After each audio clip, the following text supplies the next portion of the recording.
Well, the first show I ever saw was in the Project Arts Centre in Dublin, right behind what is now, well, it was then the Clarence Hotel.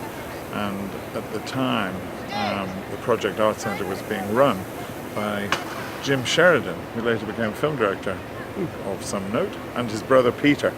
And they would put on the occasional concert, and U2 were doing a gig there when I saw them. And what you saw in them on that occasion, that certain something, is that still there? Do you still see it now? Yeah, so I mean, it's surprisingly the same, you know. I mean, the positions they occupy on stage are the same, the instruments they play are the same. It's all got a bit more complicated. We need a few more people to help. The crew, I think, in those days was one.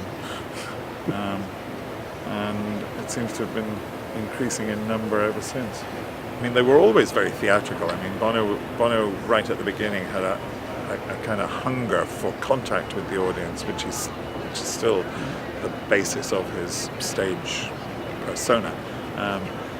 In those days, in the 70s, it was very uncool. Punk was quite an aloof performance kind of convention, and a lot of the punk frontmen really disdained the audience and didn't make much contact with them. Bono was hungry for contact with them, was looking at them, looking them in the eye. So being on stage was never something that U2 did reluctantly or as a means to an end. It was fundamental to being the band.